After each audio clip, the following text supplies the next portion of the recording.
decades of economic stagnation, Africa has begun a turnaround. Africa is booming.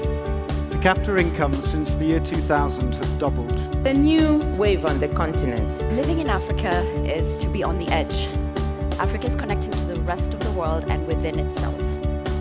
There's so many opportunities. Per capita incomes since the year 2000 have doubled. Construction, real estate, mortgage markets, financial services. The numbers don't lie. Discretionary income is set to rise to $130 million by 2020, and that means more cars, more fridges, more TVs, more of everything.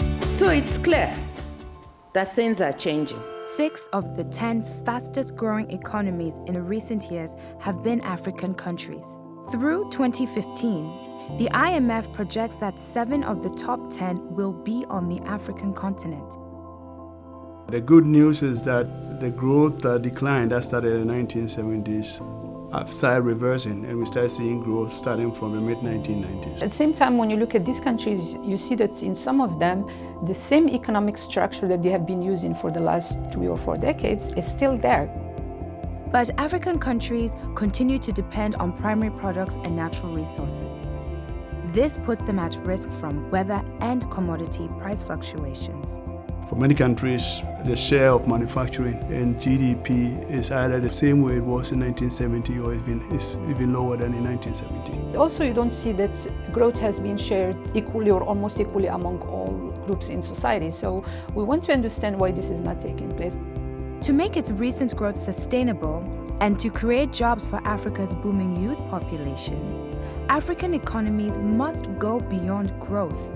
African economies must transform. Economic transformation is growth with depth. That is, growth with diversification of production, export competitiveness, productivity increases, and technology upgrades leading to human well-being. Since 2008, the African Center for Economic Transformation, ACET, has been investigating Africa's performance on transformation. To do this, we've looked at a number of countries, 15 of them, and we've also compared 8 countries in Asia and South America that have done well. And we look at their performance on transformation using the growth plus death matrix over the past 40 years to see how they've done, both collectively against the comparators and also among themselves.